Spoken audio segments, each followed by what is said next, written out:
ભલે ભાઈ.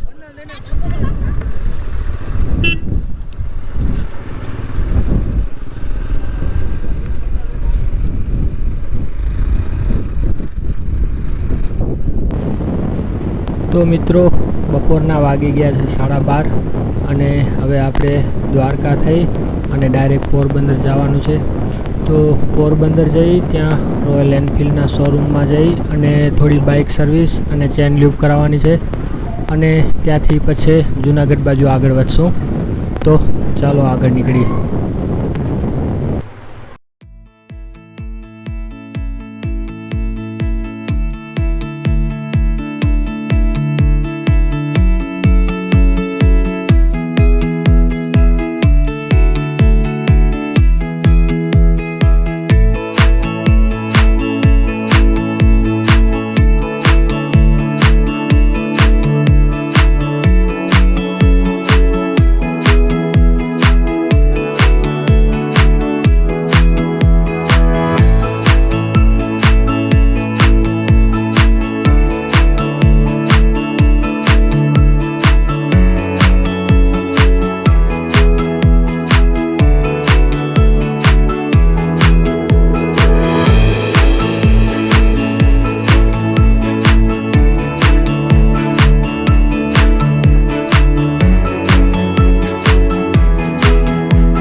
તો મિત્રો ફાઇનલી 1.5 કલાકની રાઈડ બાદ આપણે દ્વારકાથી પોરબંદર પહોંચી આવ્યા છીએ અને હવે અમે જઈએ છીએ રોયલ એનફિલ્ડના શોરૂમમાં. બાજુમાં જ છે. થોડો બાઇક સર્વિસ અને ચેન લ્યુબ કરાવી જમી અને પછી નીકળી જશું અહીંયાથી.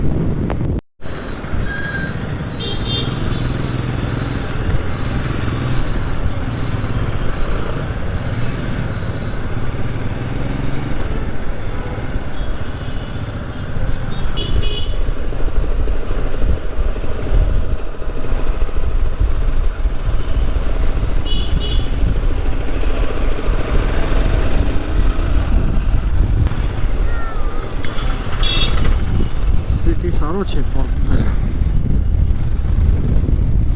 હવે આપણે જઈએ છીએ રોયલ એનફિલ્ડના શોરૂમે.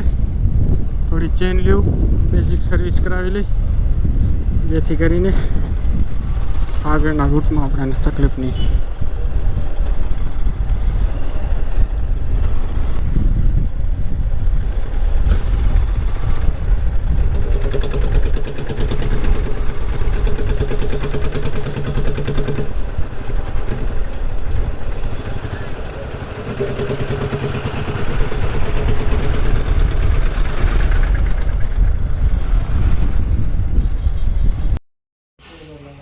તો મિત્રો રોયલ એનફિલ્ડના શોરૂમથી અમે જમવા માટે અહીંયા આવ્યા હતા. આપણી હોટલનું નામ છે શ્રી હિંગળાજ કૃપા રેસ્ટોરન્ટ. આ ભાઈની રેસ્ટોરન્ટ છે. જમવાની ખૂબ જ મજા આવી. ગુજરાતી થાળી રાખી છે ને આપણે, પછી બીજું કાંઈ મેનુમાં એક થાળીનું છે. અચ્છા, ખૂબ જ સારી ક્વોલિટી અને જમવાની મજા એવો છે. આપણે જમવાનું અહીંયા હિંગળાજ કૃપા રેસ્ટોરન્ટ. અને આપણો એડ્રેસ કહેશો અમારા દર્શકોને?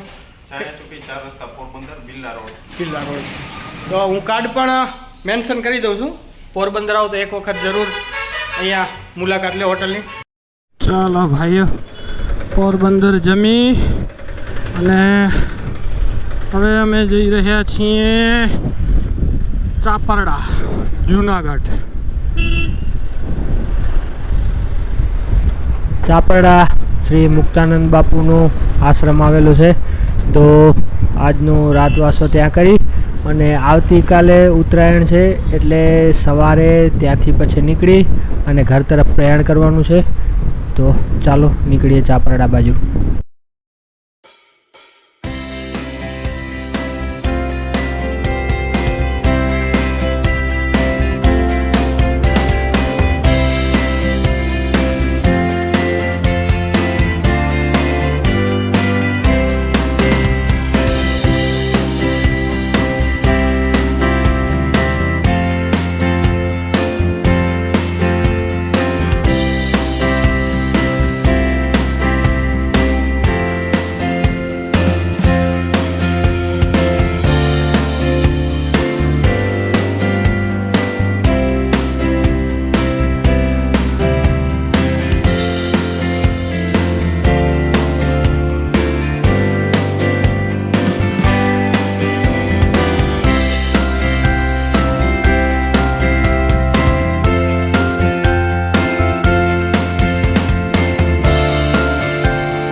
જુનાગઢ સામે ગિરનાર દેખાતો છે અને ગોપ્રોની બેટરી એકદમ ડાઉન છે એટલે ચાપરડા પહોંચ્યા પહેલાંનો શૂટ હશે કે નહીં કાંઈ નક્કી નહીં, પણ જેટલો આવશે એટલો આપણે લઈ લેશું.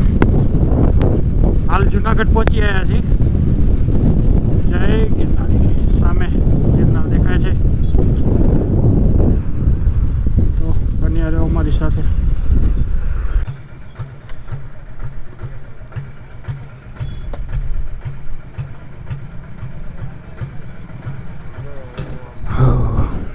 જુનાગઢમાં હજી ફાટક સુવિધા ચાલુ જ છે ભાઈઓ, અથવા અમે કોઈ બીજા રૂટ ઉપરથી આવ્યા તો ખબર નથી. તો મિત્રો પૂરા દિવસની રાઈડ કરી અને અમે પહોંચી આવ્યા છીએ ચાપરડા આશ્રમ. ગોપ્રોની બેટરી ડાઉન થતાં જુનાગઢથી ચાપરડા વચ્ચેનો શૂટિંગ આવ્યો નથી. તો આજનું વ્લોગ અહીંયા સમાપ્ત કરી. અમારા યુટ્યુબ ચેનલને સબસ્ક્રાઈબ કરો, અમારા વિડીયોને લાઈક અને શેર કરો. Thank you.